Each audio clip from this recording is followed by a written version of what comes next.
bem-vindo ao nosso podcast Pilote a Sua Marca, onde eu, Líris Gonçalves, e meu estimado marido, José Mário Rodrigues... Não só estimado marido, sócio. Sócio Capitalista investidor. Nós conversamos com convidados muito especiais, além de deixar o telefone cair no chão, sobre carreira, o melhor podcast de carreira executiva. E nosso convidado de hoje é o Jonas Laurinavicius. Acertei a pronúncia, Jonas? Acertou, ela treinou umas 10 vezes, né? Antes de começar aqui o podcast, falar russo não é mole, não. Falar russo não é para qualquer um. Não é russo. É um dialeto russo, porque é da Lituânia. Da Lituânia, uma coisa super básica. A gente tem convidado chique com um sobrenome também chique. E o Jonas, ele é um ex-CEO do grupo, vou repetir, o Jonas é ex-CEO do grupo DPSP, que vem a ser a Drogaria São Paulo e Pacheco, e tem uma carreira muito interessante. Nesse episódio, você vai descobrir como chegar ao topo, independente de qual área você esteja hoje. E, ficando até o final deste episódio, você vai conhecer a Pirâmide do Jonas. A Pirâmide do Jonas é uma pirâmide que ele desenvolveu para explicar quais são as mudanças que você deve produzir, quais são as mudanças que você deve produzir no seu mindset para conseguir chegar ao topo como ele. Então, seja muito bem-vindo, é uma alegria ter você aqui. Há quantos anos a gente se conhece, Jonas? Olha, mais de 20 anos, com fala certeza. Não fala não que pega mal. Não fala não. Mais de 20 anos, porque eu entrei em 1995, na mesma empresa que você já estava, né? E então nós estamos falando de quase 30, né? 30 anos. 30 quase anos. 30 anos. Quase 30 anos. E hoje, assim, tenho o orgulho de ser sua mentora. Opa, muito é bom. Muito chique. E a mentora de um tema super importante na carreira, né? Que é comunicação assertiva, né? Comunicação, atitude assertiva, né? Na hora de se comunicar. Marca pessoal. Marca pessoal, bem legal. Eu estou muito empolgado, né, em ter a Líris, que era uma colega de trabalho, como a minha mentora dessa nova fase que eu estou de carreira, né? Que é uma fase importante, é uma fase também de reconstrução e de poder dar um up, né? Cada vez mais de você estar se desenvolvendo. É bem legal. Agora, não vamos ainda contar para eles... Sobre a pirâmide. Não, nem sobre a pirâmide, para quem está nos ouvindo, não vamos contar ainda o que você está fazendo hoje, porque quem estiver ouvindo vai descobrir ao longo do episódio, porque tem muita coisa legal por aí. O que eu queria que você contasse para a gente é a tua história, né? Começa pela tua origem, como você falou, que vem de uma família de imigrantes, mas conta para a gente um pouquinho sobre você. Legal. Bom, a minha história é uma família realmente que veio lá da Alemanha e da Lituânia, né? Então, o pai da Lituânia e a mãe da Alemanha, e vieram para Moca. Moca é um local aqui na cidade de São Paulo que tem muito imigrante dessa região do país nórdico, né? Do leste europeu. Você sabe que minha família também, quando veio para cá, também morava na Moca. Minha família é de imigrantes, quer dizer, a família da minha avó italiana... Pois é. Portugueses. Outro fato também interessante é que tem dentro da Moca um bairro limítrofe, chama-se Vila Zelina. Até hoje, assim, um local bem agradável, né, da Zona Leste, onde tem muito imigrante ainda da origem da Lituânia. Então, tem lá uma padaria que tem o pão lituano, as comidas típicas. É bem legal. Meu pai teve um comércio de comida típica lituana. E tem alguma diferença muito grande? A comida lituana é um negócio bem típico, né? Tem um negócio que chama geleia de porco, que é uma comida, tipo a feijoada do lituano, que é uma geleia que fica na geladeira. Ela tem todos os pedaços de porco, a gordura, né? Todo aquele preparo com condimento. E ela vai para a geladeira num prato fundo, e você come como uma geleia. E tem carne de porco, quer dizer, é uma coisa de louco. E com pão preto, que é o pão típico da Lituânia. Fora isso, tem um capusta também, que é o chucrute, né? O famoso repolho frito, né? Curtido. Tudo comida light diet. Tudo comida light, diet, aqueles salsichões. Comida para lugar frio, né? Lugar frio, exatamente. Muita caloria, muito. Bem legal. E aí a tua família chegou aqui, conta pra gente. Então, aí meu pai realmente com um comércio, né? Eu com 3 irmãs, o único temporão, inclusive mais novo, bem mais novo que minhas irmãs. E ele falou, olha, gente, comércio não é para vocês, vamos estudar. Certo. Aí bancou o estudo de todo mundo saiu muito bem, né? E eu engenheiro, tem uma outra irmã também que é engenheira, outra que é física nuclear, e uma que saiu doutora em educação. Inclusive foi supervisora de ensino para a área do governo do estado de São Paulo. Bem legal. Já estão todas aposentadas. Eu não, ainda estou nativo, porque eu sou temporário. Tá novo, né? Garoto novo. Estou muito nativo ainda. E você começou a trabalhar com quantos anos? Eu fiz uma escola técnica, né, uma das melhores de São Paulo, a Lauro Gomes, lá em São Bernardo do Campo. Era um vestibular igual uma universidade, né, para você entrar na universidade pública. E eu acabei entrando nessa escola, que é bem legal, uma escola integral, das 7 da manhã às 5 da tarde. Estudava de manhã à tarde aulas práticas, e depois eu saí já empregado. Era 3 anos de estudo na escola técnica toda integrada, era Escola Técnica Industrial. E eu já saí para a Pirelli. Eu podia ir para a General Motors na época, na área de TI, ou na área de projetos. Eu gostava muito de projetos na época. Achava que gostava, né? A gente sempre acha que gosta de alguma coisa da escola. Eu também achava que gostava de engenharia mecânica. Pois é. Só descobri depois. Exatamente. Aí eu fiz o estágio na Pirelli, né, de projetos, e vi que eu não queria trabalhar com projetos. Daquele dia, assim, um mês depois, eu brincava, né, porque eu entrava às 8 da manhã lá em Santo André, dentro do escritório da Pirelli, e entrava às 8 horas. Aí dava 8h05, eu falava, caramba, passou 5 minutos só. Quanto tempo falta para o almoço, né? Porque ficar ali desenhando, era um departamento super quietinho, né? As pessoas ali, todas com as pranchetas, não tinha CAD naquela época. E aí eu vi que aquilo não era para mim. Fiz o estágio, que eu precisava cumprir as horas, e depois optei para ir para uma fábrica. E fui para a carreira de fábrica na Arno. E aí na Arno eu comecei já liderando pessoas, era um estágio, era um programa de trainee para quem estava na engenharia, eu estava no primeiro ano de engenharia. Você podia estudar e trabalhar, eu estudava na engenharia, eu fiz engenharia também lá em São Bernardo do Campo, mas eu morava em São Paulo, na Faculdade de Engenharia Industrial, na FEI. E aí fiz carreira na Arno, fiquei 10 anos lá na Arno. Foi com 19 anos que eu comecei a minha primeira liderança. Uau! Então eu já começava com pessoas, Então já tinha aquelas coisas de linha de montagem, né? Eu já cuidava de 200 pessoas, eram 5 linhas de montagem. Inclusive fiz a implantação do ferro elétrico da Arno. Lembra do ferro elétrico? Até hoje. Até hoje já tem. Top de venda. O ferro elétrico era interessante, porque tinha a área de universal, que era o motor do liquidificador, a área de ventilação, os ventiladores, e a área térmica, né? Então a térmica tinha lá aquelas coisinhas para cabelo, secador e tal. E o ferro elétrico era uma coisa que todo mundo pedia. Cadê o ferro elétrico da Arno? E aí eu participei da implantação do ferro elétrico na época. Aquele famoso pretão e prata. Depois veio com o spray, né? Aí por último veio a tecnologia do vapor, né? Isso aí. Aí, depois, formado já, eu fiz uma pós-graduação e é engraçado, né? Naquela época não tinha LinkedIn, não tinha rede social, não tinha nada. E aí a minha esposa, na época, viu um anúncio no jornal, no Estadão, de domingo. Estava escrito lá, precisamos de engenheiro de produção, não, gerente de produção na CIA.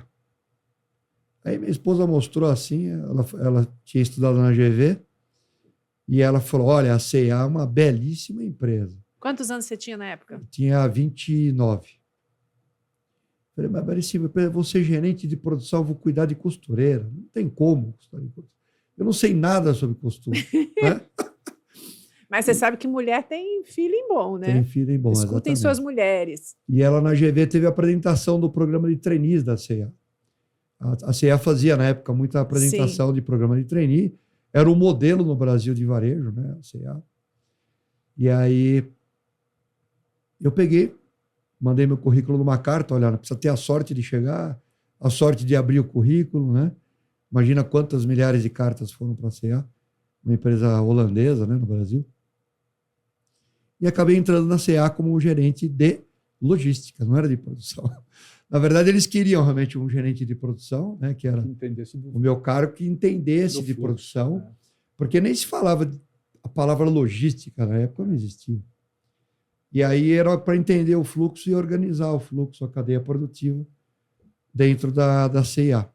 Nossa, foi excelente a experiência. Que empresa, hein?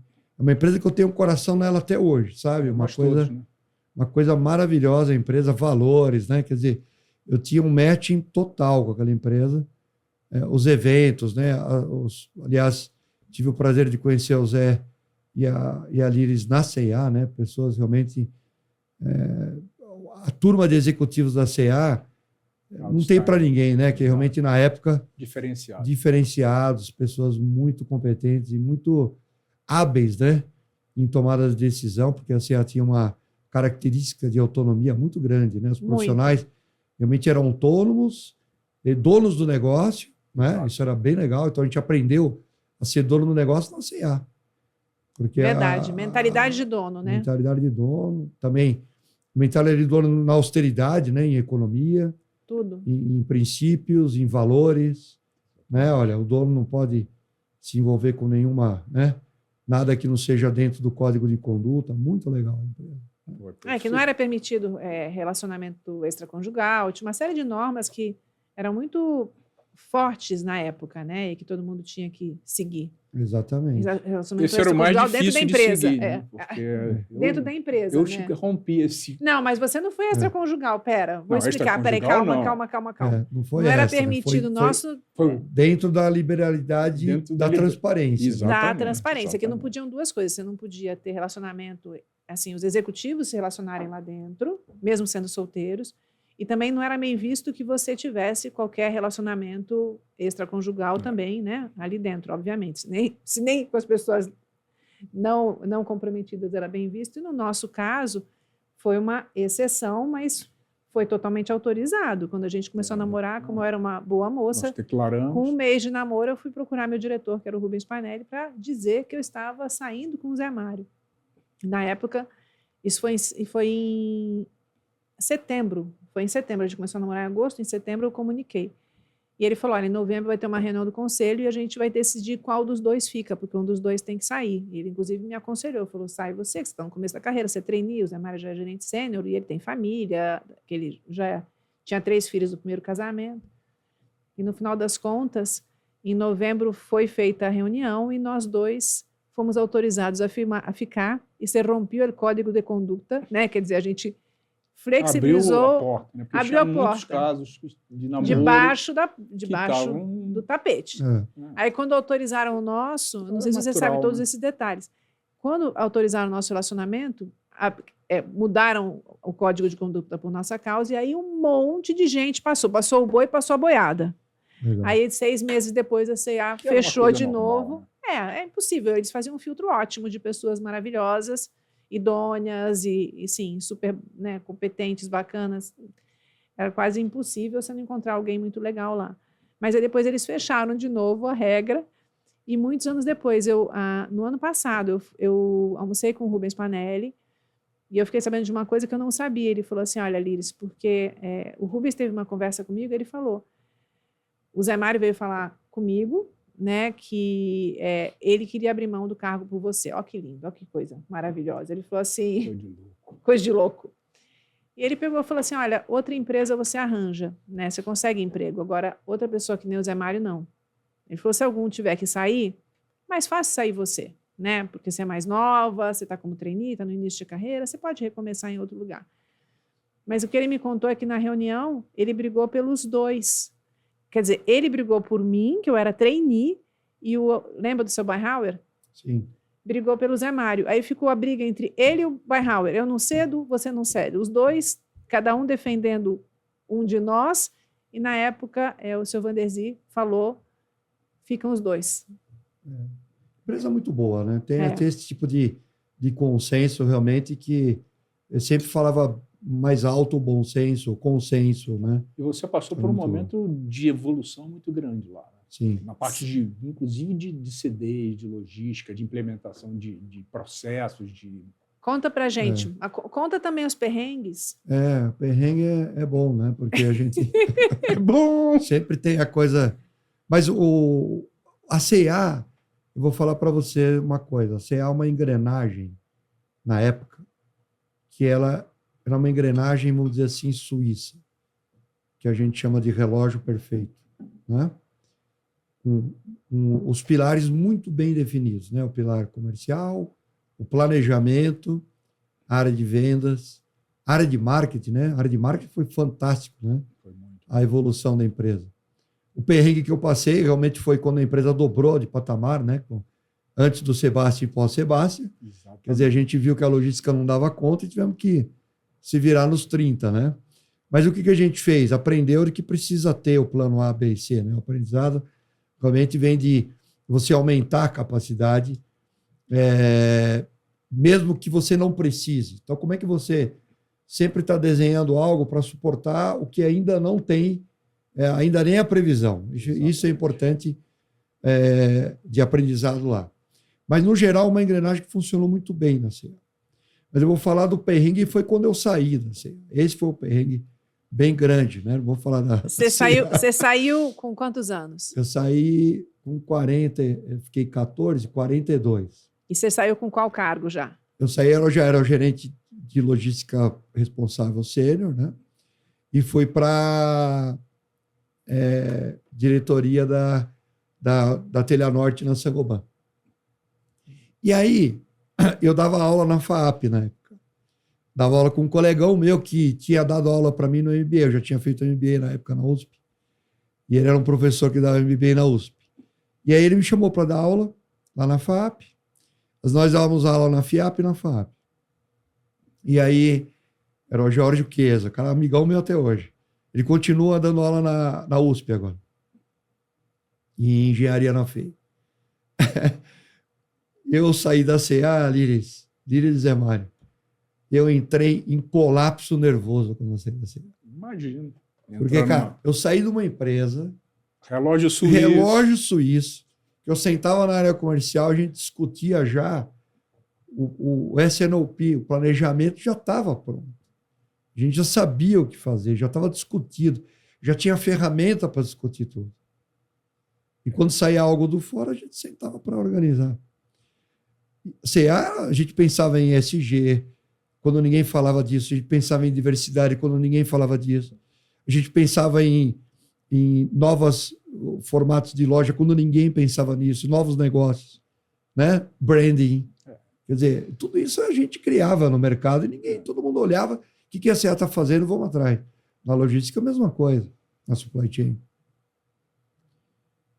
Na hora que me apresentaram um cargo, na hora que eu sentei na cadeira e fui ver o que eu tinha que fazer e comecei a entender, eu entrei literalmente em depressão. Eu chorava, chegava em casa, chorava em prantos com a minha esposa na época. Os filhos olhavam e falavam, pai, o que é isso? Cara? Seja homem. Eu falei, mas eu sou homem, homem também chora. Porque vocês não viram o tamanho do dragão que eu tenho que enfrentar todo dia agora. E aí eu lembro das 8h10 no cafezinho da FAP, eu com aquela cara de triste, aquela depressão, né? Chiesa, esse meu colega que dava aula, Chiesa, cara, errei. Como assim errou? Você está sabendo que eu fui para Saint-Gobain, né? Estou como diretor na Telhanorte. Ele falou, meu amigo, varejos e varejos. Aqui está a C&A e aqui estão os outros. E realmente, na época que eu saí em 2008, as empresas do varejo não tinham nada, precisavam estruturar tudo. Bom, o que eu fiz? Eu tinha duas escolhas na época. Ou eu chorava e entrava em medicamentos, antidepressivos, terapia, antidepressivo e etc. Terapias em grupo. Ou vamos para a luta. Meu filho falou, pai, mas o que é isso? Você não é homem, né? Aprendi com meu filho aquele dia. Meu filho, garotinho. Falei, não, vamos para a luta. Regacei a manga, nem ia de camisa, já passei aí de camiseta polo. com o sapato mais confortável, né? E vamos para a luta. E grandes transformações aconteceram realmente no Jonas. Porque quando você decide realmente que... E foi uma coisa interessante. Quando você está num lugar muito estruturado, Zé, sabe o que você pensa? Que você é bom demais, que você é ótimo, que você é completo, que você é aquele profissional top of mind no mercado. Exatamente. Você tem tudo estado da arte. O estado da arte. Você trabalha na C&A, você é o responsável pela logística da empresa. Na verdade, você não sabe nada, porque quando você está numa empresa extremamente estruturada, tudo funciona sem você. Exatamente. Você não precisa criar grandes mudanças para que a empresa continue rodando.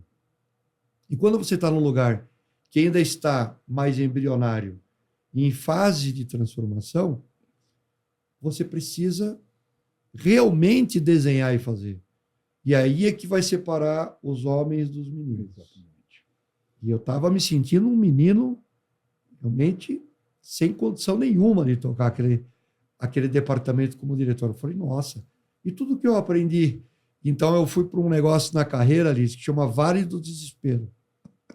Você acha que está bem para caramba, então você está no estado da arte, você está pronto para atingir outro patamar, que era o patamar de diretoria. Só que eu entrei lá, eu voltei a pensar como supervisor de CD. Por quê? Porque eu não tinha a condição de fazer aquela transformação com a atitude que eu estava pensando no modelo estruturado que eu tinha da C&A. Eu precisava me reinventar. E essa reinvenção, esse novo Jonas que surgiu, realmente foi maravilhoso. Eu lembro da palavra de um dos Bernanke Meyer, o senhor está seguro de sair do C&A, porque, lembra? Sair de C&A é uma traição, né? O senhor está seguro, porque C&A o senhor vai ficar até aposentar. Nós amamos o senhor, nós idolatramos o senhor é muito bom, tá? Não é aquela coisa toda. E aí bateu muito aquele sentimento do tipo, eu não sou competente para fazer mais nada do que trabalhar na C&A.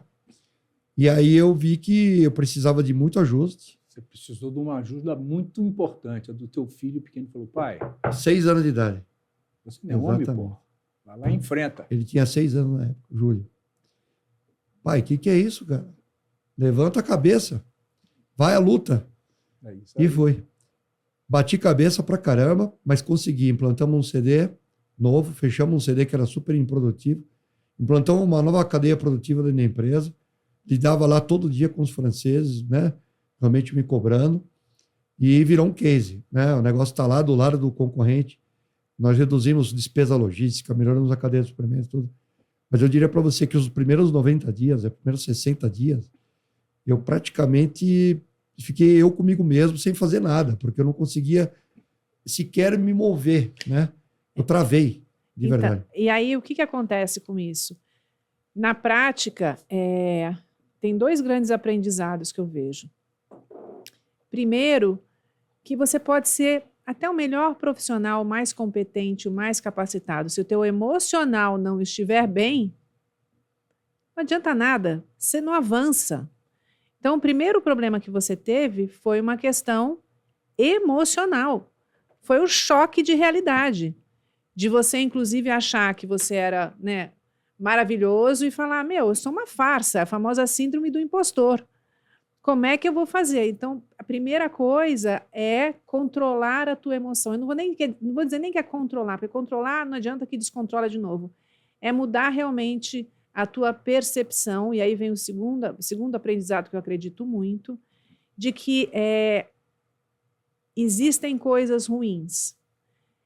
E, na verdade, se você tem essa percepção, você vai para um papel mais de vítima, né? Você fica se vitimizando.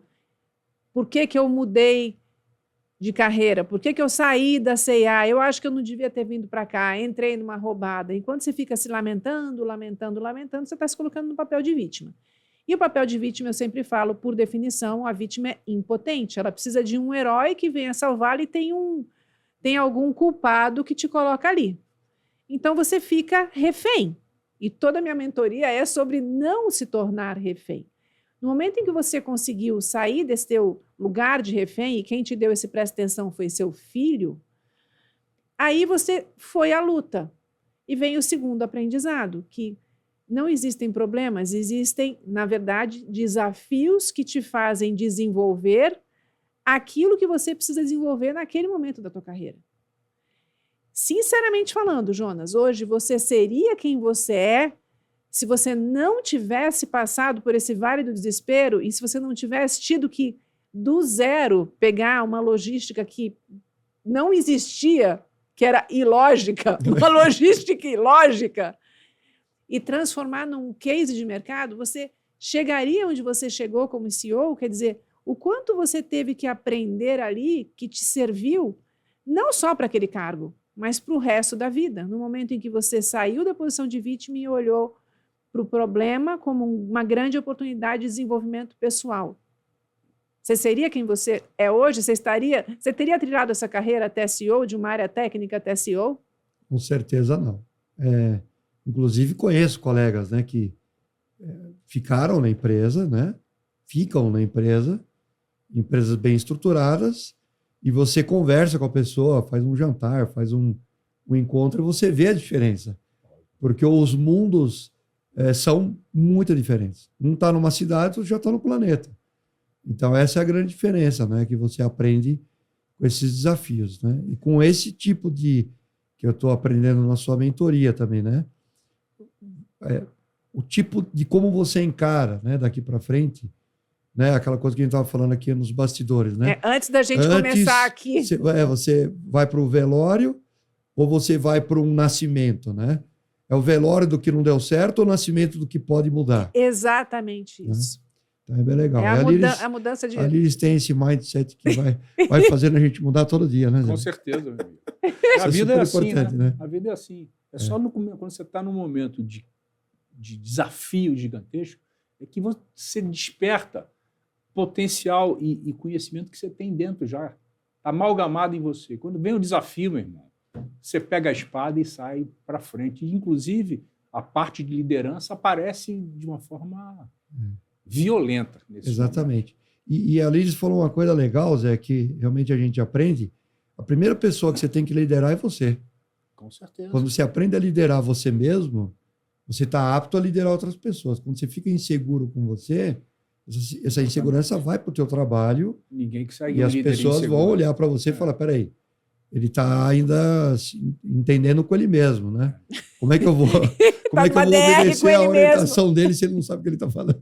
Está numa DR com ele mesmo, exatamente, numa discussão. Né? Está com uma discussão de relacionamento entre... É o general Patton ou o sargento Tainha? E tem um vídeo legal que eu uma vez eu fiz com um colega meu que foi meu coach numa época de carreira. Sempre gostei dessas coisas de coach, né? De me desenvolver. É o Paulo Lali, um cara muito bom, né? Recomendo para quem quiser, Paulo Lali. Foi um grande executivo, inclusive, da Alpargatas. Foi o cara da virada lá do mindset da Alpargatas. O Paulo Lali, ele pôs um vídeo sobre o ownership ou vítima, né? Você é ownership ou você é vítima? É isso você é vitimizado, você fica ali, meu Deus, o mundo é contra mim, ou você é ownership? Você realmente vai fazer a mudança que precisa, que está em você, não está nos outros. Né? E só fazendo uma ressalva aqui, é muito bom você trabalhar numa empresa estruturada, inclusive para você entender até que nível você pode chegar. Porque uma empresa estruturada eleva o teu teto. Não é verdade? Você ter passado pela CIA te mostrou um mundo perfeito e falou, é possível chegar nisso. Dá para fazer, eleva o seu teto. Aí depois você passou para um lugar onde você teve que construir do it by yourself e você teve que construir do zero. Mas se você talvez não tivesse aquela referência tão elevada, o que acontecia? Provavelmente a pessoa que estava ali anteriormente não tinha visibilidade do que poderia ser. E por isso, provavelmente, era até pior do que aquilo que você encontrou. Então, para quem não conhece até onde você pode ir, o que tem já pode ser suficiente. Olha só. Isso é bem legal, Liris, porque realmente acontece. Eu lembro que eu já como CEO, né, eu implantei um monte de processo novo na DPSP, na São Paulo e Pacheco, que veio lá da CIA, porque era tão estruturado, a DPSP é bem estruturada. mas ainda tinha patamares a serem descobertos. E a CA já tinha isso no seu DNA, principalmente o pilar ESG, né, que é super importante nos tempos atuais. A gente discutia pilar ESG na CA em 2005, quer dizer, é brincadeira. Né? Nós estamos falando de 20 anos atrás, a CA já discutia sobre diversidade, o guarda-chuva, que a gente chamava de Corporate Social Affairs, né, que era o nome, que hoje é mais ESG, mudou a sigla. Mas a gente já falava de diversidade, de inclusão, né, do programa de trainee, de ter outras universidades. A gente teve palestras aí na CA sobre diversidade em 2005. Os caras estão falando hoje sobre diversidade, 2 anos para cá. Quer dizer, olha como uma empresa estruturada pode avançar nos seus pilares cada vez mais. E é assim que tem que ser uma empresa. Não ficar só olhando também o resultado e o dia a dia. O que ela pode efetivamente, né, nós como líderes de companhias, né, CEOs, o que seja, nós como lideranças de companhia, podemos propiciar essa lupa, né, ou esse binóculos, né, vamos dizer assim, essa luneta que possa enxergar patamares maiores, que talvez hoje não tenha essa luneta para as pessoas. Ou com uma distância maior, com um jogo de lentes dessa luneta que vai enxergar coisas mais à frente. Sim. Esse é o papel realmente de um planejamento estratégico de qualquer empresa. Né? Perfeito. E que mais? Aí o que aconteceu? Aí você foi para lá, virou um case? Aí legal, estava ali já estabelecido, né? E aí o bichinho do têxtil veio me beliscar de novo, né? Porque eu vim da cadeia produtiva têxtil. E aí veio um projeto bem legal na Riachuelo, um projeto do Eliyahu Goldratt, um israelense que escreveu um livro que todo engenheiro leu, que é A Meta. Né? Todo mundo leu esse livro lá atrás. Teoria da Restrição. A Teoria da Restrição, o Goldratt. Ele estava fazendo um projeto Nem todo é engenheiro, também teve gente que não é engenheiro que leu. Pronto, beleza. Mas A Meta era um livro obrigatório, né? Os professores da engenharia obrigavam a ler. Ele escreveu Síndrome da Agulha no Palheiro e o Case da Riachuelo, é o último livro dele publicado, que é o Não É Óbvio. Né? Não é óbvio, não é meio que óbvio, né? Fazer as coisas assim. E o livro é o Case da Riachuelo. Né? Inclusive, quando ele foi contratado pela família, né? Família Rocha, ele descreve como é que ele foi contratado. Foi num almoço de domingo, onde as pessoas estavam discutindo como é que a empresa poderia melhorar de patamar. Né? Isso era bem legal, uma empresa familiar, uma outra experiência minha, que tinham pessoas lá, principalmente o Flávio Rocha, que hoje é o presidente do conselho, ele era CEO na época, um cara bem visionário, o cara realmente com essa luneta, enxergando sempre patamares maiores para a empresa. Case de sucesso, né, de pegar uma empresa como herdeiro e transformar em outra empresa de evolução. Não é todo lugar que é assim. Às vezes o herdeiro vai lá, né, e não tem o preparo nem a visão, a preparação para poder elevar o patamar da empresa. Né? Outro cara bacana que a gente no mercado é o João Adib, lá da CIMED, né? Que pegou uma empresa pequena, hoje pegou uma empresa de menos de 1 bi, hoje vai chegar em 5 bi, com certeza nos próximos 2 anos. E aí, esse projeto foi bem legal, me convidaram para participar desse projeto, era uma alteração total, era uma Zara brasileira, onde você tinha a indústria e o varejo. E nós tínhamos que fazer uma distribuição puxada. Né? Como é que vendendo um produto específico de uma cor e um tamanho e um modelo, você repõe isso na gôndola. E isso no varejo texto, vocês sabem, né? Vocês têm experiência no varejo texto, é meio que inédito no Brasil. Né? Era um sonho de perfeição e extremamente desafiador fazer. Exatamente. E aí tem uma coisa interessante, até para explicar aqui para quem estiver ouvindo, o que é uma Zara brasileira. Qual é o modelo da Zara? Em termos de logística. Boa. Em termos de logística, é assim, né? A Zara ela tem a produção, ela não terceiriza para fábricas, como uma Renner, uma C&A, uma Pernambucanas e uma Riachuelo faz, né? Então, quando você pega ali a produção da fábrica, uma fábrica de 500 mil metros quadrados, uma em Natal e outra de 100 mil metros quadrados em Fortaleza, tecido plano, que é camisa social tal, e malharia, que é t-shirt, eram produzidos nessa fábrica. Só que o que eles faziam? O básico. E produzia o modal, que era o produto mais com valor agregado, produzia em fornecedor. Fornecedor pode ser na Ásia, no Oriente, e pode ser também no Brasil, em locais que têm produção já conhecida. Tem polos de lingerie, polos de malharia, polos de jeans. No Brasil tem as fabricantes. Então, a Zara brasileira como tem a fábrica, então a Riachuelo produz a maioria dos seus itens, produzia dentro da própria fábrica. E o projeto era, nós vamos do garfo para a boca. A gente não vai mais estocar a mesa toda e ver o que o pessoal quer comer. Não. O que o cliente precisa, nós vamos produzir. E aí nós passamos a produzir o básico na Ásia, que são os produtos que vendem o ano todo, e a fábrica toda a montar para produzir os modais. Então, tudo que tinha de coisa diferente, né? Eu estou com uma camisa básica, mas, por exemplo, nosso colega Zé está com uma camisa toda diferenciada. Então, essa diferenciada dele é produzida na fábrica. A minha vem da Ásia porque vem de batelada, cartela de cor, básica, acabou. Né? Não tem um tecido diferenciado como a do Zé. Então, aquilo passou a ser produzido na fábrica e só em lotes do que precisava vender. Então, imagina qual é o produto final disso, o que você ganha no final. Os markdowns são muito menores no processo, né? Porque quando você vai desenvolver uma coleção, você desenvolve ela 6 meses antes. E você faz uma aposta. Se aquilo não vender, ou vender muito, você perde venda. Se não vender, você tem que desmarcar. Então, isso tudo a gente sabe que vai para a margem, né? E a margem depois vai para o EBITDA da empresa. E como é que foi o seu papel? Como é que foi a sua atuação? O meu papel foi, além de eu ajudar em desenvolver os processos dentro da cadeia produtiva, que é poder abastecer a fábrica, abastecer os CDs e abastecer as lojas somente com o que estava sendo vendido.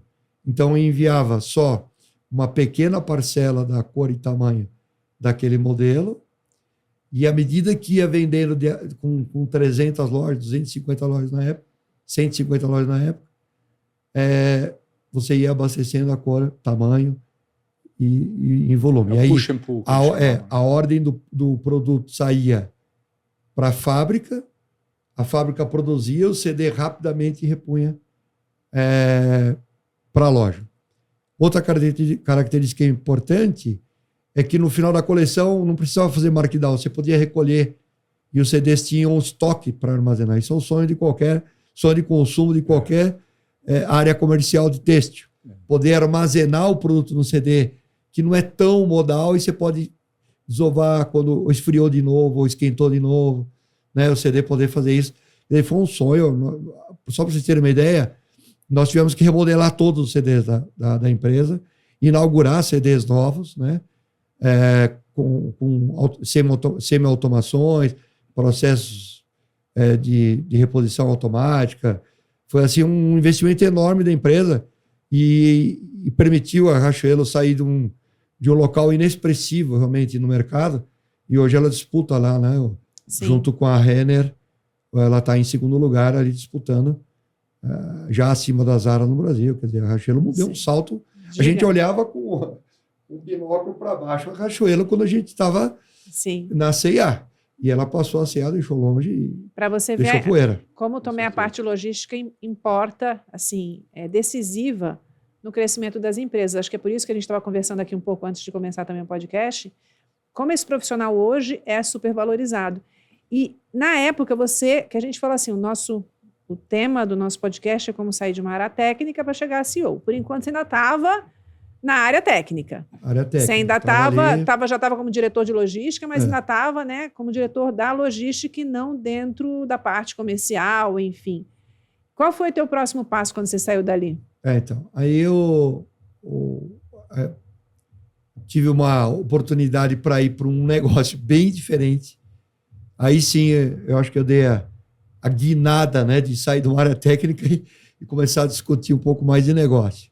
Foi quando eu fui para fazer a gestão de cadeia de suprimento dentro de lojas de aeroportos. tudo a ver, né? Da Duty. Do Duty Free.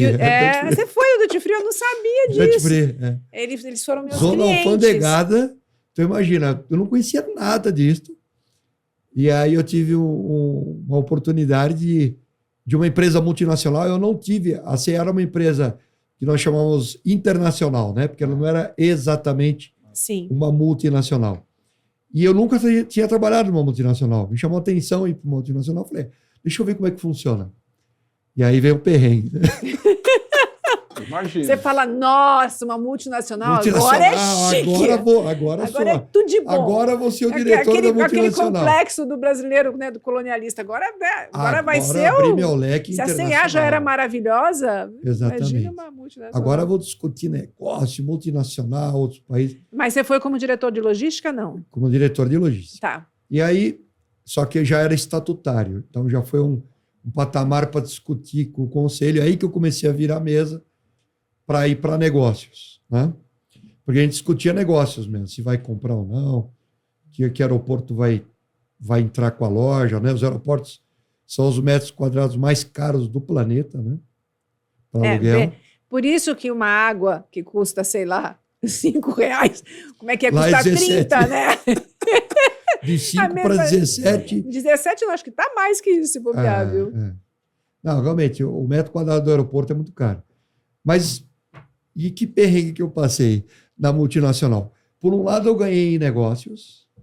Eu comecei a discutir negócios e comecei a discutir estratégia, não só técnica da supply, mas de loja, de tipo de mercadoria, sortimento. A gente já começou a discutir se faz sentido ter sortimento no Brasil ou não. A gente discutia de igual para igual. Ou novas tecnologias, né?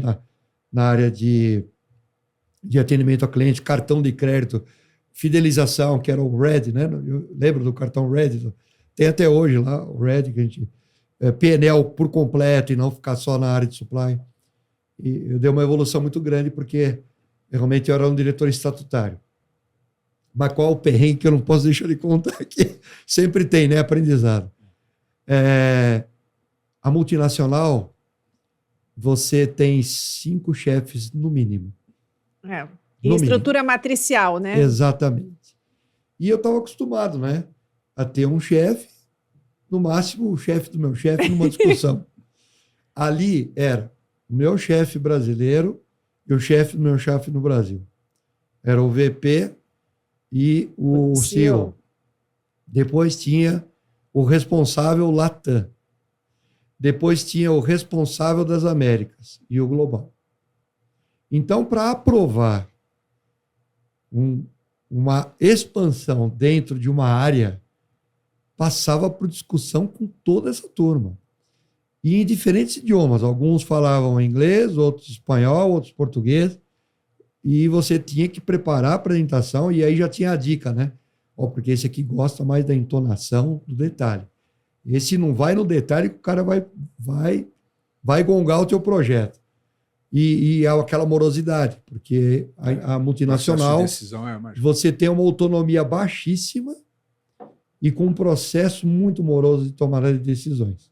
Isso a gente vê quando conversa, né? Eu tive contato com muito fornecedor na drogaria que vende multinacional, e a gente vê isso mesmo, né? Que ele está encaixado num bloco muito restrito, e para ele aprovar vem muita coisa de fora que ele precisa seguir, e vem também, para ele poder defender alguma mudança, tem que defender por meses, às vezes anos, e o negócio não sai da mesa da discussão para poder rolar o taco. E como é que você conseguiu lidar com isso? Bom, resiliência e paciência não era o meu forte, tá, Lígia? Eu confesso para você, porque juntava o meu ímpeto de querer fazer a coisa mais rápida para poder ter o resultado. E com alguns chefes distantes que vinham uma vez cada 6 meses, e, né, com ímpetos espanhóis, né, porque o maior acionista da Dufry é o Santander. E ele tinha muito espanhol na estrutura. Então, juntavam o ímpeto, dava atrito, né? Então, realmente, o grande aprendizado que eu pude tirar disso tudo é que eu precisava recolher, às vezes, e tentar outra estratégia, porque ir para o fighting não vai para frente. Você só fica realmente com a imagem... Tem que desenvolver seu dom diplomático. Exatamente. Como é que eu poderia influenciar de uma forma que aquela pessoa estaria convencida que aquela mudança era necessária, ou que aquele processo que a matriz estava querendo instalar não era efetivamente total matching para o Brasil. Não é nem sempre tudo que vinha lá da Basileia, da Suíça, encaixava. Né? Você sabe como é que eu descrevo isso? Eu falo que o elemento mais forte da natureza não é a pedra, é a água, porque ela contorna todas as pedras para chegar no objetivo final dela. E a gente associa muitas vezes ser um executivo forte, aquele que peita, que se posiciona, que bate, só que a pedra para. Então, você tem que, como executivo, desenvolver a capacidade de ser água. Em determinados momentos, você pode até ser uma enxurrada de água, né? Você pode ser mais forte. Mas é aprender a ter esse jogo de cintura, essa flexibilidade, não é abrindo mão dos seus valores, eu não estou dizendo faltar com ética ou ser mentiroso ou mentirosa, não é nada disso. Mas é entender que a pedra para, a água flui. E eu não aprendi isso na época, tanto é que eu poderia estar nessa empresa multinacional. Você ainda continuou, você aprendeu de pedrona a ser uma pedrinha. Não, eu continuei sendo pedra, eu não sei qual o tamanho exatamente, porque eu não saí de lá brigado, as pessoas, realmente, o escritório ficava no Rio de Janeiro e o escritório em São Paulo e Rio, né? E eu ficava 3 dias no Rio, 2 em São Paulo. Mas eu não fui hábil para ser água, eu concordo com você, isso é super importante na carreira de qualquer executivo. E eu não fui hábil para ser água, né? Eu fui muito pedra ali e tal. Eu vi que não ia ter muito sequência na minha forma de agir lá, né? E aí surgiu um convite, eu falei, já que surgiu, né, por que não sair? Né? Ao invés de eu aprender a virar água, né? Na época acontece essas coisas. Né? Oportunidades. Né? Oportunidade. Mas teve uma oportunidade realmente de eu poder ir de novo para o ramo têxtil, né? Brincadeira. Recebi uma ligação, né? Um colega que trabalhou comigo, eu nem cheguei a pegar ele realmente na C&A, trabalhou na mesma empresa. Eu acho que vocês conhecem o Zé Luiz. Sim. Antigão, né? Lá da C&A, na época dos primeiros trainees, né, da C&A. Ele era vice-presidente na Pernambucana na época e estava com abacaxi. Aí eu lembro que a voz dele, né, desculpa que eu vou imitar assim, Jonas, né, carioca, né?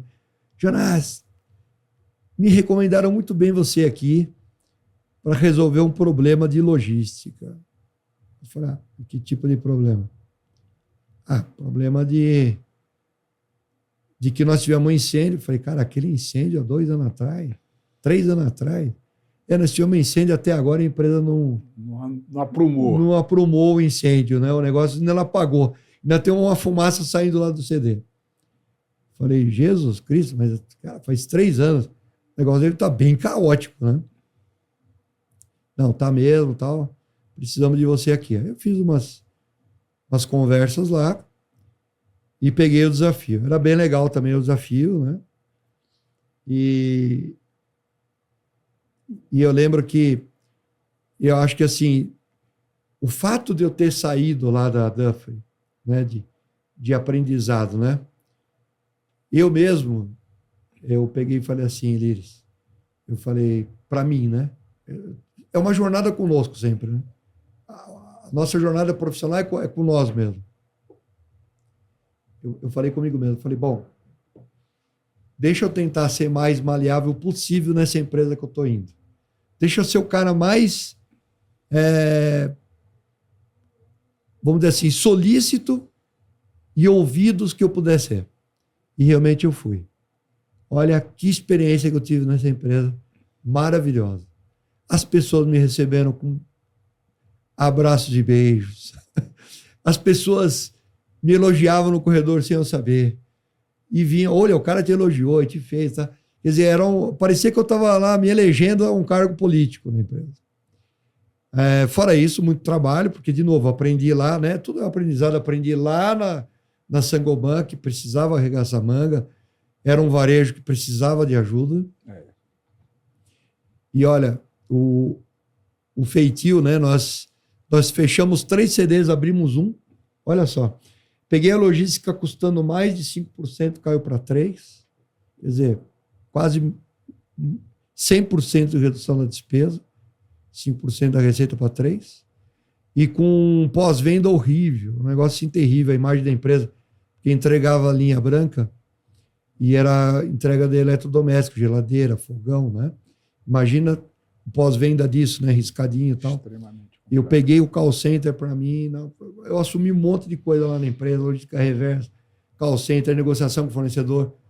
Ampliei todo o leque da logística. Quando eu também cheguei nessa empresa, pude. Depois ainda fomos para um marketplace, desenvolvi todo o marketplace para poder...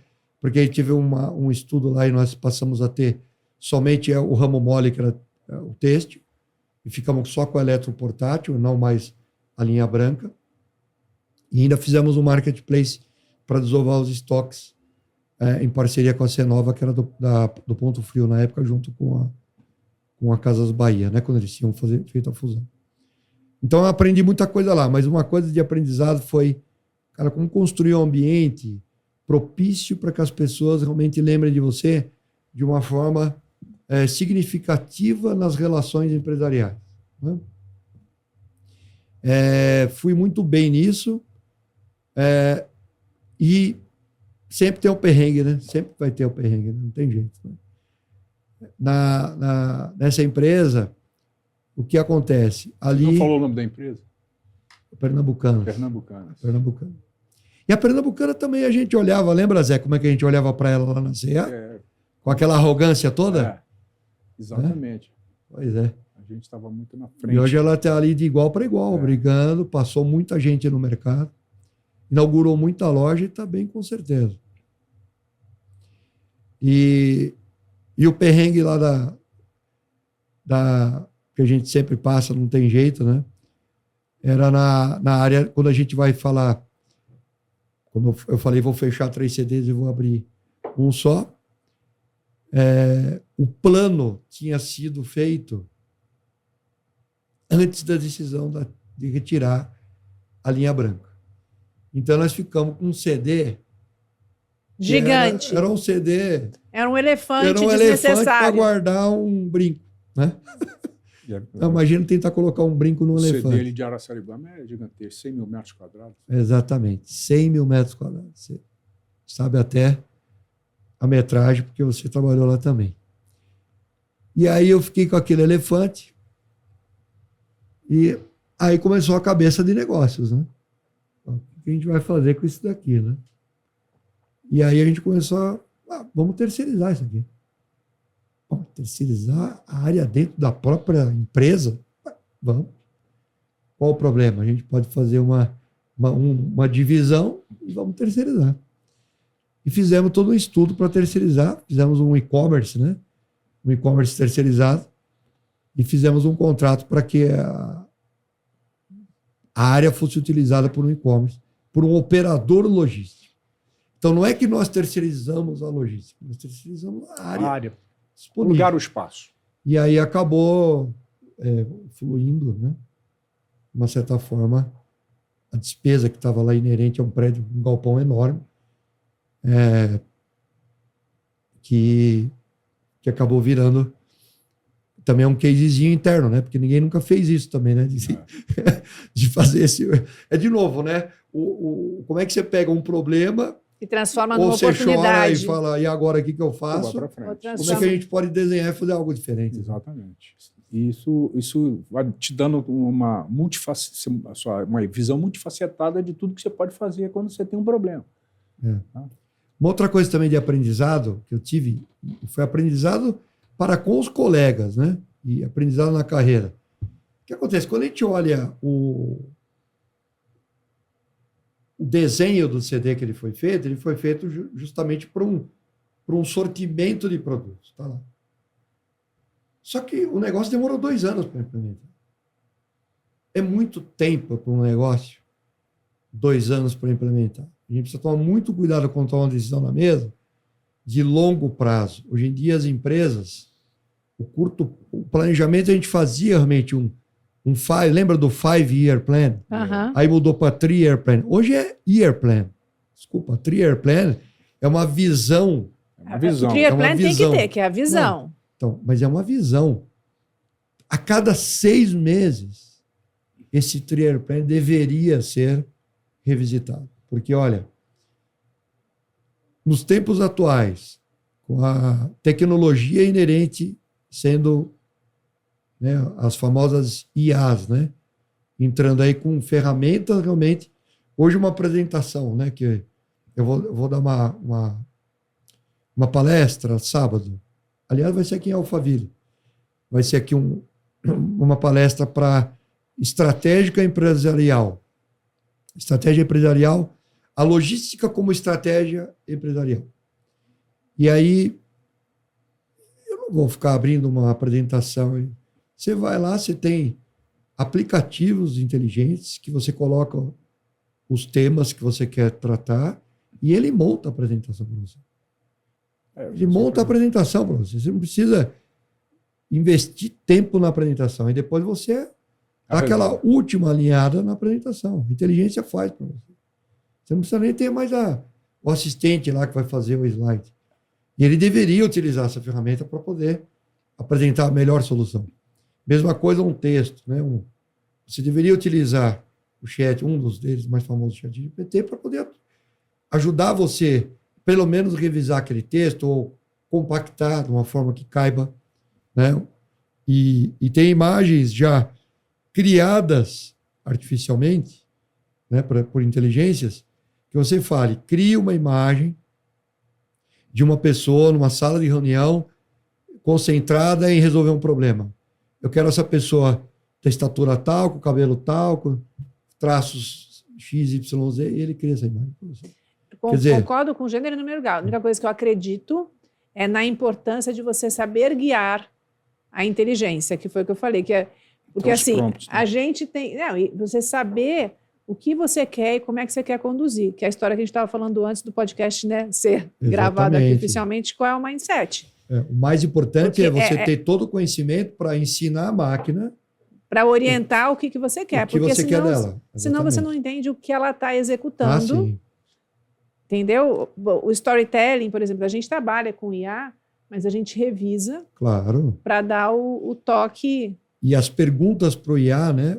A pergunta ela tem que ser mais inteligente possível para que ele capta a mensagem principal, né? A inteligência natural, como diz o Mas Gilberto o trabalho Cury. braçal a máquina faz, isso é maravilhoso. Sim, perfeito. Mas aí você ainda estava, eu quero saber, e aí, quando é que você saiu da área técnica, que você ainda estava como diretor? Aí realmente fui para só um detalhezinho no final, né, desse aprendizado bom aí que eu tive na Pernambucanas. Um dos membros do conselho chegou para mim e falou, cara, depois que estava tudo inaugurado e feito, ele falou, você tem cargo vitalício aqui, você sabia disso? Aí eu olhei para ele e falei, eu estou saindo da empresa. Muito obrigado. Eu estou saindo da empresa. Ele falou, não, você está de brincadeira. Eu falei, não, estou saindo da empresa. Tive um convite para ir para um ramo que está bombando no mercado, que é o ramo farmacêutico. E aí você vai ter que entender que eu vou ter que ir para esse novo desafio. E te agradecer, porque realmente, ouvindo de você aqui, de um histórico de 10 anos, que o negócio não funcionava, eu tenho um cargo vitalício, senão que você tem muita confiança no que foi feito até agora. Bacana. Mas realmente eu preciso entender o que é o ramo farmacêutico. Para mim é um sonho entender o que é o ramo farmacêutico. Né? Vamos. E fui para o ramo farmacêutico. O ramo farmacêutico é tudo que... Olha como as coisas se encaixam, né? Tudo que a Goldert sonhava como atendimento ao cliente, como disponibilidade, porque tem duas formas de você vender mais. Ou você tem novos clientes, ou ofertar coisas novas para o mesmo cliente. Isso Tem uma terceira do planeta varejo. É conseguir subir o mix de preço, né? Conseguir ofertar produto também mais caro, você aumenta. Bom, aí é a técnica a comercial. Mas no varejo ou você vai ter mais cliente, ou para o mesmo cliente, novidade para ele. E tem uma outra coisa que é super importante que o Goldratt também falava no varejo, que é não perder venda. Que é a ruptura. E no ramo farmacêutico, a disponibilidade é efetivamente a bola da vez. Então, como é que o cara vai com uma receita lá, 5 produtos, não tem um? O que o cara faz? Zé, você tem uma receita, você está com dor de garganta. O cara te receita um antibiótico, um anti-inflamatório, um spray para garganta e um antitérmico. Você chega lá na farmácia, não tem um antibiótico. O que você faz? Vai para outra. Ou você compra os outros 4 itens? Eu não sei, não. Eu acho que eu não compra. Vou para outra. Eu lhe garanto que você não compra. Vou para outra. Você vai embora, põe a receita no bolso, anda 5 passos, porque tem uma drogaria a 5 passos de outra, concorrentes, e você abandona a compra, que a gente fala no ramo farmacêutico. E aí, realmente, a gente, como diretor estatutário, Aliris, tudo que você imaginar na área de negócios, eu acabei entrando na mesa da discussão. Né? Então, dali no ramo farmacêutico, em 2016, eu fiz uma virada de chave. Eu tinha feito realmente lá na Dufry, que a gente, né, foi uma experiência bacana, na multinacional, que a gente decidia tudo no Brasil, né, tudo, né, do marketing, forma de pagamento, tudo como diretor estatutário.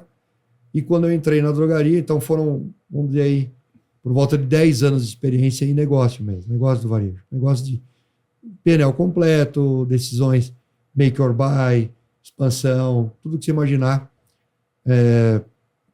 para poder completar, né, vamos dizer assim, a carreira. E um grande perrengue enorme, eu passei, enorme. Foi um incêndio de perda total no dia 1 de maio de 2018, na Drogaria Pacheco, no CD da Via Dutra. Ali, 7h20 da manhã, 1º de maio, dormindo em casa, telefone começou a vibrar. Eu falei, o que é isso? Né? Aí eu pensei que era eu acho que eu coloquei o despertador na hora, o telefone. Tinham 35 ligações. Aí eu liguei para o último telefone, liga a televisão na Band News. Incêndios de grandes proporções no CD da Drogaria Pacheco. Aí, a acionista me ligou aquele dia, aí eu fui retornando as 35 ligações, várias delas eram acionistas, donos da empresa. Mas um dos donos, que eu falei no telefone, ele é da 3ª geração da família, ele estava chorando. Imagina. Cara, eu cresci naquele CD. Eu só sei trabalhar se for naquele ambiente. Eu vi primeira mesa do escritório, porque o escritório da Pacheco era lá. Eu falei, olha, você fique tranquilo, eu estou fazendo a barba. E estava mesmo. Fique tranquilo, a equipe já está chegando lá. Nós marcamos às 9 da manhã. Se nós colocarmos o nosso plano de contingência, que já estava desenhado há 6 meses atrás, em execução, amanhã as lojas estão abastecidas. A voz dele mudou. Sério? Falei, sério. Se der certo o plano de contingência, mas já tem plano de contingência? Tem plano de contingência desenhado. Mas ele precisa pôr em prática. Fomos lá e em 36 horas, não em 24, as lojas estavam abastecidas. Na reunião, tinha alguns acionistas por vídeo, outros presencial, um membro de cada equipe, porque o Disaster Recovery Plan, quando você desenha, já tem as pessoas que vão estar, né, na reunião de do desastre. Tecnologia, todas as pessoas. Um rapaz da tecnologia, ele ia ao toalete e eu estava mostrando o plano e projetando. E ele ia ao toalete e trazia o rolo de papel para me enxugar. Zé, eu molhei inteiro. Imagina. Explicando o plano, era como se eu estivesse correndo uma maratona de 20 quilômetros. Meia maratona, né? Maratona é 40. Então, eu molhei inteiro. A camisa, o cabelo. Eu me enxugava. Ele me dava o papel e me enxugava. 1h da tarde, saímos todos para fazer o que a gente combinou na sala, né? Óbvio que nem todo o plano é exatamente... Tem alguns detalhezinhos ali que a gente discutiu nas 3 horas. E a turma saiu para trabalhar por 24 horas. E um dos acionistas, muito gente boa, é o primeiro herdeiro está com quase 80 anos de idade. Eu vou almoçar com você. Né? Porque ele queria saber se era verdade tudo aquilo que eu estava falando, né? Eu vou almoçar com você, Jonas. Tá bom. E justo aquele dia ele já tinha 70 na época, 72. Ele tinha operado a coluna, ele estava com aquele colete cervical. E eu tinha ido de Mini Cooper. Nossa. Coitado. Tudo para dar certo, né? Descemos no estacionamento lá no subsolo. Falei, o senhor se incomoda? Eu estou com esse carrinho. Não, vamos. Aí eu lembro do gemido, né? Para entrar no carro. Porque ele estava com dor ainda da cirurgia. Aí ele entrou no carro, nós subimos a rampa do estacionamento, estava indo pro restaurante para fazer a refeição, para almoçar. Ele falou, olhou para mim e falou, se tudo der certo realmente, a gente sai melhor do que entrou. Eu gostei do que eu vi, parabéns. Cara, aquilo me deu um up, me deu uma energia. Tipo assim, ele está confiando em mim, então vamos fazer isso dar certo de verdade.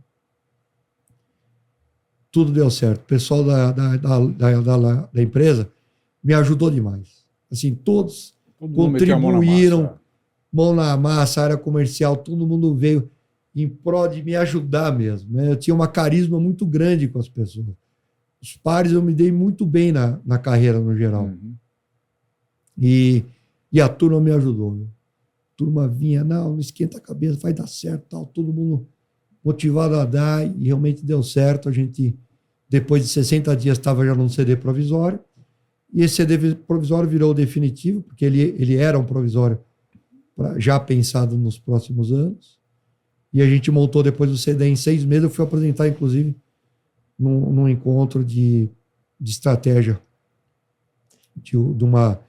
da Universidade Federal do Rio de Janeiro. Tem um programa lá dentro, tem uma como é aqui a FIA, dentro da USP, né? Lá é esse instituto lá, que é o ILOS, dentro da Universidade Federal do Rio, foi apresentar. Foi um case nacional, assim, não tem, né? E o concorrente montou uma sala de combate, né? Uma war room, para falar, agora nós vamos ganhar mercado no Rio de Janeiro. Eram 360 lojas que a gente ia deixar de abastecer. Ele desmontou a sala em 7 dias. Que bom. Inclusive, um dos conselheiros me ligou e falou, cara, o que vocês fizeram que está tudo abastecido? Pois fizemos o que precisava ser feito, que é todo mundo trabalhar junto. Basicamente tá vendo? Você quer saber o que o Jonas fez? Aquelas assim, só contratando consultoria ou... né? Mas isso foi bem legal. Foi um perrengue, assim, foi o maior perrengue da minha carreira, da minha vida profissional, porque você erra, comete decisões erradas. Isso vai acontecer todo dia na vida do profissional que realmente está afim de fazer algo, né? Sim. O importante é não deixar, como a minha mentora fala sempre, não deixar a gente abalar o emocional, né? A gente vai errar, dia seguinte a vida começa a olhar o nascimento de nova ideia. A ideia não deu certo, foi um fracasso. Qual é a nova ideia para suportar um fracasso? Exatamente. Pode ser 2 ideias boas, um fracasso com 2 boas. E como você já tinha planejado, você já tinha um plano de ação prévio, fica mais fácil do que você ser pego de surpresa e não saber para onde correr. Então, isso... Sem dúvida. É fundamental. E foi ali que você virou CEO? Ali que eu virei CEO. Porque teve uma mensagem da empresa que acreditavam no trabalho, né, do Jonas, acreditavam no Jonas, criavam uma condição favorável, né, à minha liderança. E ali o conselho começou a olhar para o Jonas, efetivamente. A pandemia também foi um divisor de águas, né, porque nós não tivemos nenhuma interrupção da cadeia produtiva. E aquele ano, só para concluir, a gente saiu melhor que entrou. O fundador lá, né, quase fundador da empresa, né, porque ele pegou uma empresa muito pequenininha, acho que a empresa tinha 50 lojas, ele transformou numa empresa de mais de 1.500 lojas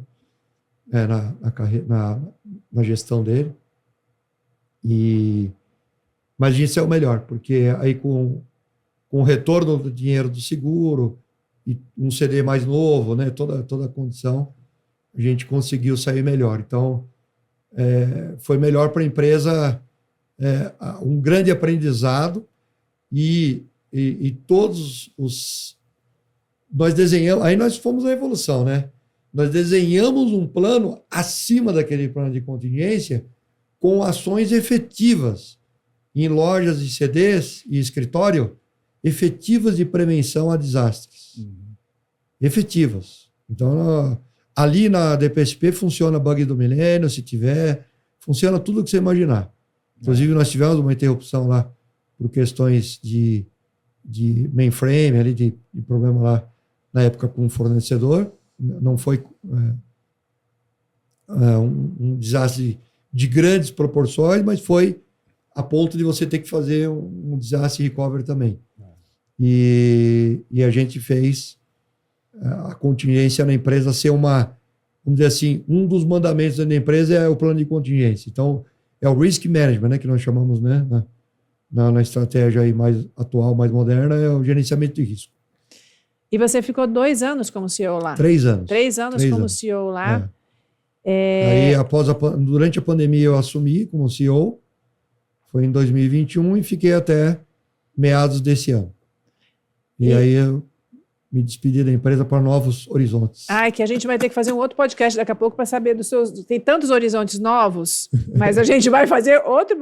Gente, vai ter que ter continuação desse podcast aqui, porque tem muita história boa para contar depois disso. Com certeza. Eu queria saber o seguinte, a gente já está chegando perto do nosso final. Eu vou recapitular aqui vários insights que saiu. Tem muito ouro aqui, preste atenção, do que eu fui anotando, né, do que a gente conversou. Primeiro, a importância de ter plano A, B e C, mesmo que você não precise. Segundo, grandes transformaçõões acontecem quando você decide, que foi uma coisa que você falou, foi o momento em que você decidiu promover uma mudança na tua carreira.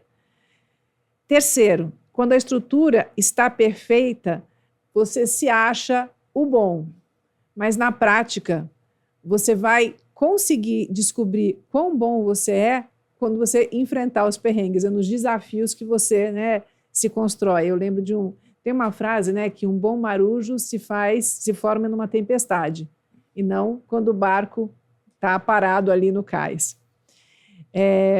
Como você disse, é o que separa o homem de menino. Se você estiver passando pelo vale do desespero, é extremamente importante que você consiga se reinventar. E é muito útil se você tiver alguém que te dê um presta atenção, que nem seu filho. Achei genial. Nós falamos também aqui que o seu emocional te trava. E que a primeira pessoa que você tem que liderar, antes de liderar o outro, é liderar a si mesmo. Falamos também que é preciso arregaçar as mangas e fazer. Eu acho que grande parte do teu sucesso de carreira, de ter inclusive começado numa área e passado para outras e cada vez aumentando mais o teu escopo, foi a tua disposição de arregaçar as mangas, mesmo transpirando, como foi no caso agora do grande incêndio que você viveu em 2018, mesmo que isso custe literalmente litros de suor, não só metaforicamente falando, mas falando na verdade, né? Porque o desafio é que desperta o seu melhor. E também nós falamos que para quem conhece a excelência, para quem não conhece a excelência, a mediocridade está ok.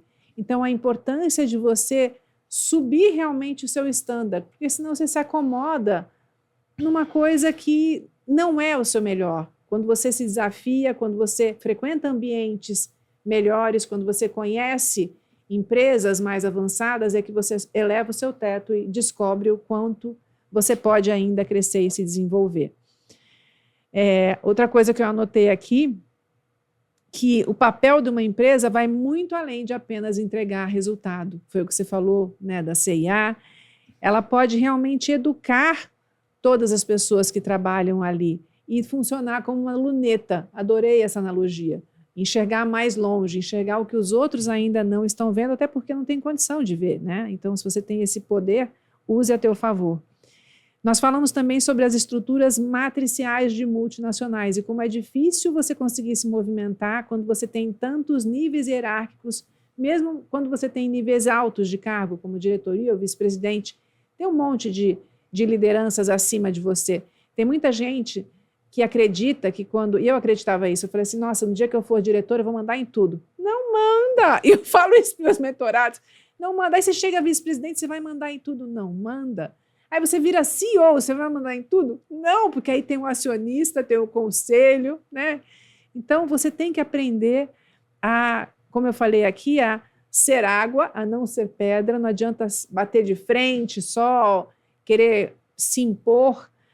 Você tem que entender, como você disse aqui, qual é a maneira que você tem que se comunicar com cada interlocutor. Isso exige uma maleabilidade muito grande. Falamos também como é importante deixar uma memória com as pessoas que você vai conhecendo ao longo da sua carreira. Isso é deixar a sua marca, deixar o que eu chamo de uma lembrança doce. Olhar cada problema como uma oportunidade e tomar cuidado caso você faça um plano de ação que seja muito de longo prazo, porque principalmente no mundo de hoje, as coisas mudam rapidamente. As coisas mudam muito rapidamente. Falamos da importância de saber utilizar a inteligência artificial a teu favor, mas não adianta a inteligência ser inteligente e você não. Então, a inteligência natural é mais importante do que a inteligência artificial. E, por último, nós falamos sobre a importância de ter planos de contingência. A gente falou, interessante que a gente abriu falando de plano A, B e C e fechou falando de plano de contingência de novo. Mas, além do A, B e C, além do básico, não é só uma questão de quantidade de planos para diferentes cenários, e sim até que nível a tua luneta consegue enxergar ali adiante para você realmente estar preparado. Quer complementar alguma coisa de tudo que a gente falou? Deixa eu complementar, mas eu acho que também esse sumário também tocou nos pontos importantes que a gente colocou aqui e deixar ele complementar, mas eu estou assim, ansioso para escutar quais são as dicas da pirâmide do Jonas. Perfeito. Bom, o resumo, Liris. Bom, você é uma mentora de C-level, né? Porque Obrigada. O resumo está realmente... A conclusão é essa mesmo, né? Todo esse aprendizado que a gente tem, né? Essas conversas conosco, essa questão da carreira que a mentoria provoca isso nas pessoas, é super importante, né? E a pirâmide de Jonas, né? Que eu fiz uma analogia na época que eu dava aula, né? Então você pega a pirâmide de Maslow, né? Que a base é a fisiologia, depois vem a fisiologia é comer, beber, né? Você está com sono, né? A respiração são as coisas básicas do organismo, a gente chama de necessidades fisiológicas. Depois vem a necessidade de segurança, que o Maslow também fala, segurança do corpo, do emprego, dos recursos, da sua propriedade, saúde. Depois vem a área de relacionamento, né? Subindo ainda na pirâmide, amizades, família, né? Ter o convívio social. E aí vem 2 patamares na pirâmide que são super importantes. E a gente vê nas pessoas, quando elas saem das necessidades básicas, que é ter um emprego, dinheiro para, né, poder viver e ter saúde, vem 2 necessidades importantíssimas na hierarquia de Maslow. Ele que ferrou a gente quando a gente fala, o dono da empresa fala, você não merece aumento, o dinheiro não é tudo, né? Quando você pede aumento de salário. Exatamente. Porque as suas necessidades básicas já estão atingidas. Né? E realmente, dinheiro não é tudo, e Maslow explicou isso, que é a estima. A estima é uma necessidade importante, então vem de você ter confiança, você é bom ou não é, você sabe se comunicar, você sabe, você se realiza naquilo que você faz. Né? E aí, você se realizando, você vai para o último patamar da pirâmide, que todo mundo fala, vou escrever um livro porque é a minha realização, é quando eu passo o conhecimento para as pessoas. Então, vem de você ser um cara realmente realizado pessoalmente. Né? Então, realizado no amor, realizado no trabalho, com a sua família, com seus amigos, e com o propósito de você estar aqui no planeta, né? Justamente escrever um livro, passar um conhecimento. E aí, na época, isso há 18 anos atrás, quando eu comecei a dar aula, a minha aula era gestão e mudança. E era para uma turma, a primeira vez que eu fiz de MBA, né? A aula era para uma turma mais da área de tecnologia, da área de back-office, para abrir a cabeça dos caras para entender um pouco mais de negócio. Para falar, olha, cara, a área comercial, a área técnica é essa, mas como é que você pode dar um salto de ampliar isso daí? Porque, normalmente, quando o cara é muito técnico, ele não é bom nem de liderança, porque ele quer discutir só o técnico, ele não quer discutir a evolução das pessoas, o desenvolvimento. Como é que ele vai virar gerente? Quando ele virar gerente, ele precisa entender sobre pessoas, muito mais do que a técnica. Né? E a minha aula era focada exatamente nisso. Então, para eu dar aula nisso, eu criei a pirâmide de Jonas para falar assim, como é que o cara poderia evoluir e virar algo mais do que só ser um cara do back-office, técnico. Até porque eu era um cara da área técnica, mas muita gente, mesmo na CIA, na época do começo de carreira, falava, mas você é um pouco fora da caixa, você é um pouco... Você discute diferente, você tem umas ideias. Porque eu já tinha isso também, naturalmente, essa vontade de transpor, muito mais de ser visto como uma pessoa que era o solucionador de algo da área dele. Como é que ele pode solucionar algo do cliente, por exemplo, né? Que é muito mais do que a área dele. E aí eu construí a pirâmide de Jonas, nome esquisito, né? Porque Maslow é tão bonito. Pirâmide de Maslow, pirâmide de Jonas... Eu chamei de competências individuais. E aí eu descrevi um divisor de águas, né? Onde você põe as competências ligadas ao básico bem feito, e competências que você realmente ia transpor, de fato, fronteiras dentro da sua capacidade de entrega técnica para uma capacidade de mobilização como líder dentro de uma empresa, em qualquer lugar que você tiver, para transformar e realizar algo diferente, em resultados totalmente diferentes já experimentados da empresa.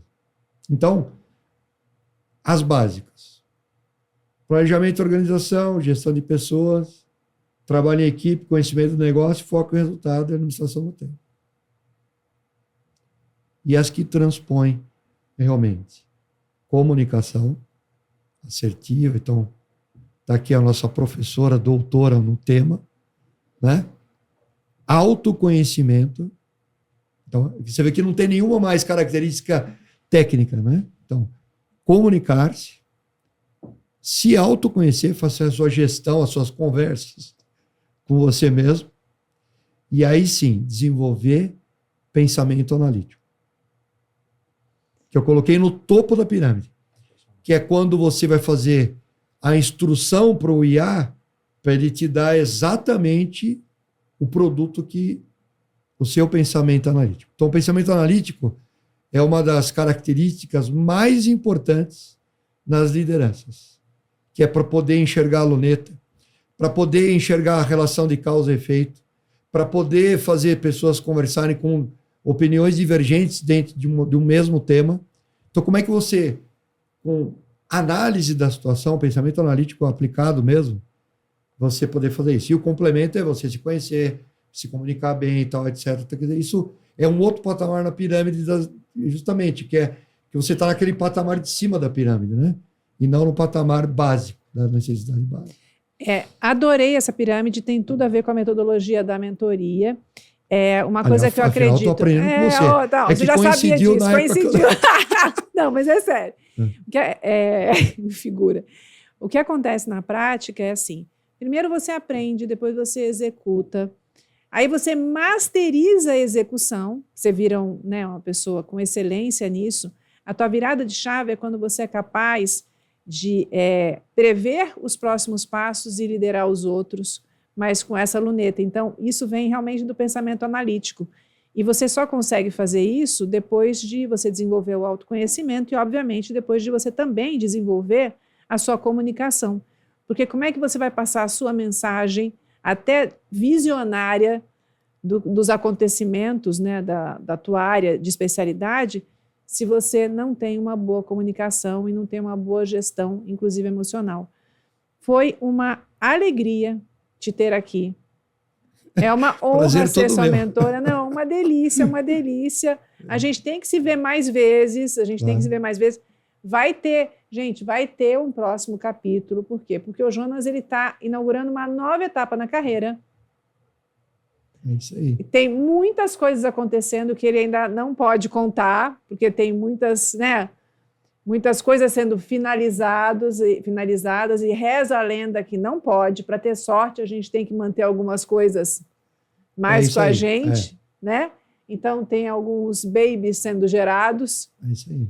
E daqui a pouquinho a gente vai saber disso. E aí, quando ele tiver com isso mais desenvolvido, a gente vai ter um outro podcast, não mais falando sobre como sair de uma carreira técnica para chegar até CEO, senão como você dar o próximo passo além do CEO. A gente imagina que CEO já é o topo, né? O topo de uma pirâmide é apenas a base da próxima etapa que a gente vai ter a seguir. Deixa o Zé Mário sentar que a gente faz o fechamento. Desculpa te fixar às pressas para atender um telefonema. Então, querido, um beijo enorme. Obrigada pela tua disponibilidade. Foi sensacional, Jonas. Eu acho que a experiência que você teve do operacional, tudo que você viveu, da história que você contou, de arregaçar as mangas, de participar, de gerar confiança, te levou, além do seu desenvolvimento que você foi adquirindo ao longo do tempo, a assumir um cargo de CEO numa empresa espetacular, e hoje é só uma primeira porta que você está abrindo para passar por um novo horizonte. É isso aí, a próxima etapa, né? O próximo capítulo, realmente o mundo, né? O mundo ele está à disposição. Hoje é tudo globalizado, então tem condição de você ser muito mais até do que um CEO. Com certeza. Com certeza. Obrigada. Muito obrigado, gente. Eu agradeço muito, foi sensacional. Gente, peraí, antes de me levantar, deixa eu falar uma coisa. Assista esse episódio, compartilhe com quem precisa de verdade aprender todos esses valiosos ensinamentos e que você não vai encontrar em lugar nenhum a não ser no nosso podcast. Com esses convidados tão maravilhosos. Foi um prazer, grande oportunidade para mim. Muito obrigado, gente. E nós que agradecemos você, João.